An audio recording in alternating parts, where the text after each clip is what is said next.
الحمد لله رب العالمين والعاقبة للمتقين الصلاة والسلام على سيد الأنبياء والمرسلين أما بعد فأعوذ بالله من الشيطان اللعين الرجيم بسم الله الرحمن الرحيم هو الذي أنزل عليك الكتاب منه آيات محكمات هن أم الكتاب وأخر متشابهات فأما الذين في قلوبهم زيغ فيتبعون ما تشابه منه ابتغاء مرضات الله ما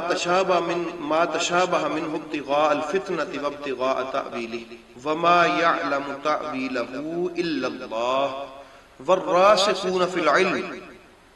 يقولون آمنا به كل من عند ربنا صدق اللہ مولانا العظیم۔ احباب گرامی، بڑا ہی اہم ایک پیغام اور بڑا ہی اہم موضوع قرآن کریم کی تعلیم کے حوالہ سے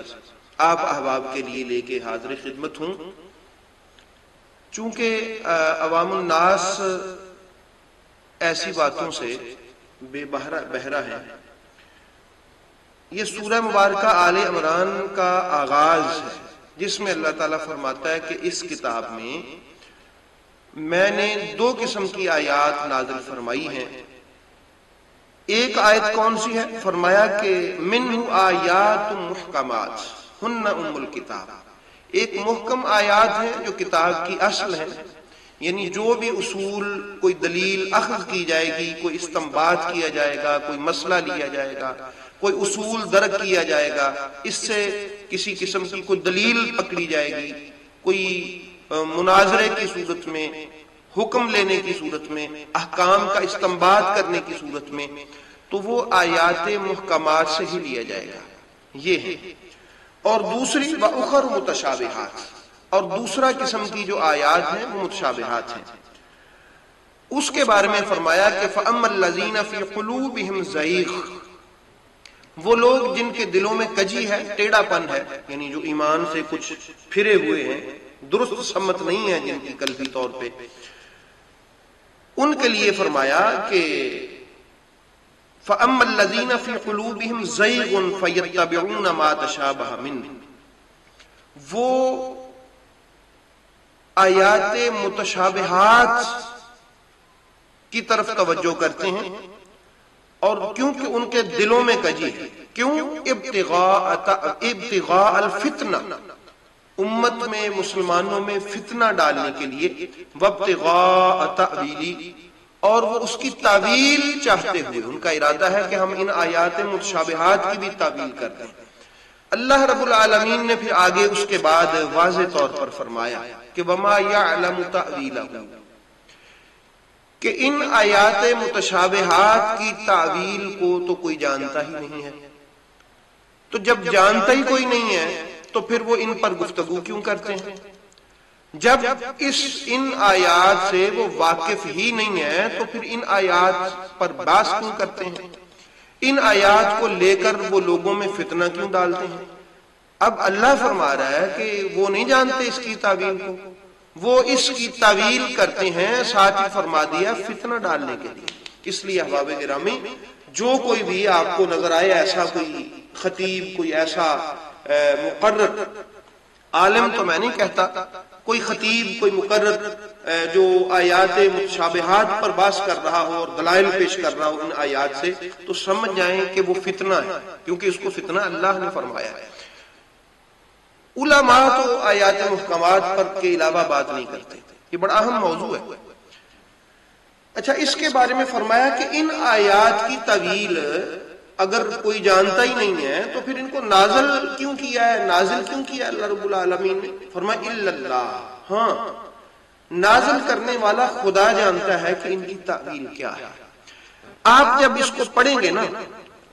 سورہ مبارکہ آل عمران کے ان آیات کو، تو اس پر آپ توجہ دیجئے گا کہ یہاں وقف ہوا ہے الا اللہ پر، اس کے بعد آگے بات، اس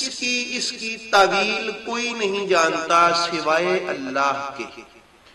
والراسخون فی العلم، اور جو علم میں راسخ ہیں، پکے علم والے ہیں، راسخون فی العلم ہیں، یقولون آمنا بہ، وہ کہتے ہیں کہ ہم ایمان لاتے ہیں ان آیات کے ساتھ بھی، کل من عند ربنا، یہ آیات ہوں یا وہ دوسری محکم ہوں، یہ سب اللہ کی طرف سے ہیں. یعنی راسخون فی العلم یہ بیان دیتے ہیں، ان کی سٹیٹمنٹ یہ ہے کہ ہم ان پر ایمان لاتے ہیں، پتہ تو ہمیں بھی نہیں ہے، بس ہم اتنا کہہ دیتے ہیں کہ یہ اللہ کی طرف سے ہے. اس کا یہ ترجمہ ہے، آپ اس کے ترجمہ کو دیکھ سکتے ہیں کہ راسخون فی العلم کہتے ہیں، میں اس کو ریپیٹ کر دوں کہ یہ سب اللہ کی طرف سے ہے، ہم اس پر ایمان لاتے ہیں. یہ راسخون فی العلم کی سٹیٹمنٹ بتائی جا رہی ہے یہاں. لیکن احباب گرامی، اس میں مفسرین نے بھی، یہ میں نہیں کہہ رہا، مفسرین کرام نے اس کے بارے میں کہا ہے کہ بہت سارے بزرگوں نے جب اس کو لکھا ہے تو الا اللہ والراسخون فی العلم، اس کا عطف یہاں پر لائے ہیں کہ اللہ جانتا ہے اور راسخون فی العلم جانتے ہیں، کہ یہ اس کی تعویل کیا ہے، یہ اس کا درست ترجمہ ہے. کیونکہ اگر وہاں ہی اس کے عطف کو لے لیا جائے کہ اللہ ہی جانتا ہے اور تو کوئی جانتا ہی نہیں ہے، تو پھر رسول پاک بھی سائڈ پہ ہو جائیں گے کہ رسول بھی نہیں جانتا. اگر اللہ ہی جانتا ہے تو پھر رسول اس کے علاوہ کوئی جانتا ہی نہیں ہے. استثناء ہے وہاں الا اللہ، فرمایا اللہ کے علاوہ کوئی جانتا ہی نہیں ہے. تو اس لیے لازم ہے کہ اس کو عطف کو یہاں ہم لے گئے گے الا اللہ والراسخون فی العلم،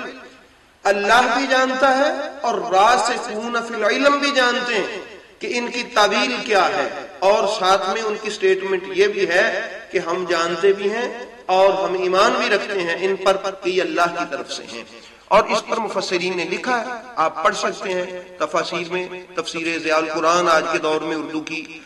بڑی اچھی تفسیر ہے پیر محمد کرم شاہ صاحب رحمۃ اللہ تعالی علیہ کی، اس میں بھی انہوں نے کہا ہے اور ساتھ میں انہوں نے بحث بھی کی کہ جن بزرگوں کا خیال یہ ہے کہ یہ عطف ایسے ہو الا اللہ پر، ان کا بھی خیال تو یہ بہرحال ضرور ہے کہ یہ قرآن کریم کے حروف مقطعات ہوں یا ایسے معاملات، وہ حروف اللہ والوں سے باتیں کرتے ہیں، وہ اپنے حقائق اور راز سے ان کو آگاہ کرتے ہیں. یہ اور جن کا خیال یہ ہے کہ والراسخون فی العلم تک جا کے ہوگا، ان کو پھر ان کا ترجمہ تو مزید واضح ہے. لیکن احباب گرامی، میں آپ کو عرض کر دوں، اگر اس کا فقط یہ ترجمہ کر دیا جائے کہ الا اللہ، اللہ کے علاوہ کوئی نہیں جانتا، تو پھر رسول پاک بھی نہیں جانتا جن پر یہ قرآن نازل ہوا ہے، جن کے بارے میں اللہ نے فرمایا کہ اے محبوب ہم نے آپ پر انا نزلنا علیک الذکر لتبین للناس، آپ آپ پر یہ جو قرآن میں نے نازل فرمایا یہ اس لیے تاکہ آپ لوگوں کو واضح کریں کہ اللہ نے تم پر کیا نازل فرمایا. تو آئیے یہاں اصل میں حضور مولا علی علیہ السلام کی ایک شان آپ کے سامنے اس آیت کریمہ کی شرح میں، اس کی تشریح اور تفسیر میں آپ کے سامنے رکھنا چاہتا ہوں تاکہ واضح ہو جائے کہ راسخون فی العلم کون ہے، جن کو اللہ پاک راسخون فی العلم کہہ رہا ہے. اور یہ سننے کے بعد یہ مان لینا چاہیے کہ میرے محبوب اسی لیے فرما کے گئے تھے کہ میں قرآن اور اہل بیت دونوں کو چھوڑ کے جا رہا ہوں. لن یتفرقا حتی یرد علی الحوض، یہ دونوں کبھی بھی جدا نہیں ہوں گے حتیٰ کہ حوض کوثر پر میرے پاس اکٹھے ہی آئیں گے. تو یہ اہل بیت ہی وہ ہیں جن کو راسخون فی العلم اللہ پاک نے فرمایا ہے. اس کی میں مثال آپ کے سامنے رکھتا ہوں. گویا ترجمہ ہم یوں کریں گے کہ یہ جو آیات متشابہات ہیں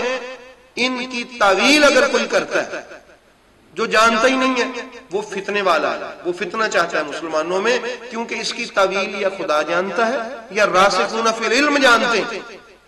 وہ راسخون فی العلم کون ہے؟ سب سے پہلے حضرت حضور نبی رحمت صلی اللہ تعالی علیہ وآلہ وسلم، اور تفاسیر میں ہے حضرت عبداللہ ابن عباس فرماتے ہیں کہ راسخون فی العلم میں بھی ہوں. تو پھر ان کی یہ سٹیٹمنٹ کہاں جائے گی؟ اسی طرح دیگر تابعین سے بھی ہے. تو اس لیے احباب گرامی آئیے اللہ رب العالمین کے محبوب کریم صلی اللہ تعالی علیہ وآلہ وسلم سے ایک بڑی پتے کی بات پوچھتے ہیں. حدیث پاک ہے مسند امام احمد بن حنبل میں، المستدرک حاکم میں، اور مسند ابی یعلا میں، اور اس کے علاوہ صحیح ابن حبان میں، مجمع الزوائد میں، نسائی شریف میں، سنن نسائی میں، فضائل صحابہ میں، اس کے علاوہ اور بھی کتب میں یہ حدیث پاک موجود ہے، اور اس کو بخاری اور مسلم کی شرط پر صحیح کہا گیا ہے۔ یہ وہ حدیث پاک ہے جو میں آپ کے سامنے پیش کرنے لگا ہوں۔ اس کے راوی ہیں حضرت سیدنا ابو سعید خدری رضی اللہ تعالی عنہ۔ آپ فرماتے کننا مع رسول اللہ صلی اللہ تعالی علیہ وآلہ وسلم، ہم رسول پاک صلی اللہ تعالی علیہ وآلہ وسلم کے ساتھ چل رہے تھے، فانتقت نعلہ، تو ہوا یہ کہ چلنے کے دوران میں نبی رحمت صلی اللہ تعالی علیہ وآلہ وسلم کا جو نالین تھا، آپ کے نال مبارک، ایک جوتا مبارک آپ کا وہ ٹوٹ گیا۔ فتخلف علی یخسفها، مولا علی علیہ السلام اس کو مرمت کرنے کے لیے آپ پیچھے رہ گئے۔ فمشا قلیلا، نبی پاک صلی اللہ علیہ وسلم تھوڑا سا چلے، ثم قال، پھر میرے محبوب کریم علیہ الصلوۃ والسلام نے ارشاد فرمایا، ان منکم من یقاتل علی تأویل القرآن، تم میں ایک ایسا مرد بھی ہے کہ جو تعویل قرآن پہ جنگ کرے گا، کما قاتلت علی تنزیلہ، جس طرح میں نے قرآن کی تنزیل پہ جنگ کی ہے، جس طرح مجھے یہ قرآن نازل خدا کی طرف سے ہوا ہے، یہ سمجھانے اور بتانے کے لیے لوگوں کے سے جنگ کرنا پڑی ہے، حالت جنگ میں رہنا پڑا ہے۔ تم میں سے ایک وہ بھی مرد مجاہد ہوگا جو قرآن کی تعویل پر جنگ جس کو کرنا پڑے گی، یعنی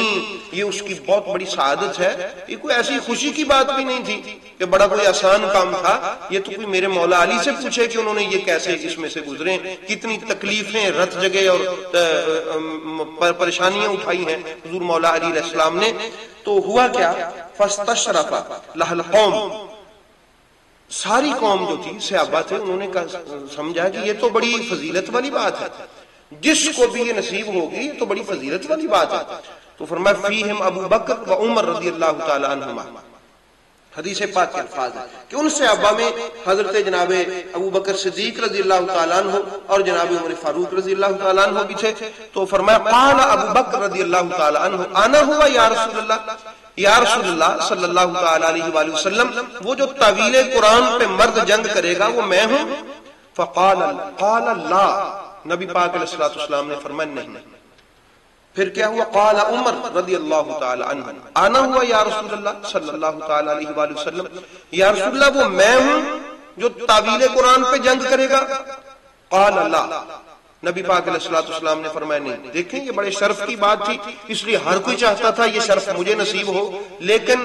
واللہ یختص برحمتہ من یشاء، اللہ جس کو چاہے اپنی رحمت کے لیے مخصوص فرمائے، تو اللہ نے اس رحمت کے لیے بھی مولا علی کو مخصوص فرمایا۔ وہ کیسے؟ آپ نے فرمایا ولیکن خاسف نعل علی، بلکہ وہ ہے، اس سے مراد جو میرا جوتا مرمت کر رہا ہے اور وہ میرا علی ہے۔ آپ فرماتے فاتیناہ، ہم بھاگے آئے حضور مولا علی علیہ السلام کے پاس،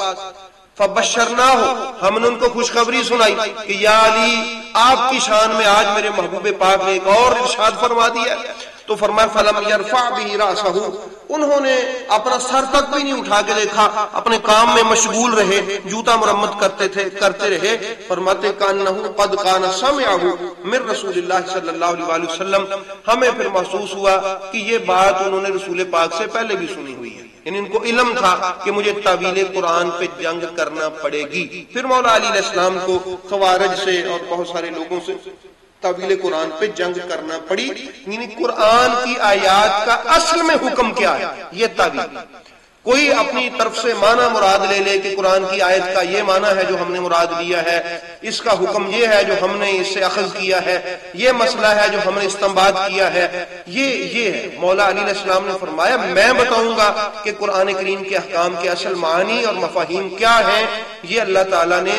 یہ شعور، یہ علم، یہ نور بھی میرے نبی کا صدقہ مجھے عطا فرمایا۔ تو احباب گرامی، آپ نے سنا کہ نبی پاک نے فرمایا علی تعویل قرآن پہ جنگ کرے گا، اور اگر اس کا ترجمہ وہ کر دیا جائے کہ اللہ کے علاوہ کوئی جانتا ہی نہیں ہے قرآن کی تعویل کو، تو پھر مولا علی علیہ السلام کا قرآن کی تعویل پہ جنگ کرنے کا کیا مطلب ہوا؟ جانتے ہیں تو جنگ کریں گے نا، تو اس لیے اس کا ترجمہ جب بھی ہم کریں گے نا سورہ مبارکہ آل عمران میں، تو وہ یہ کریں گے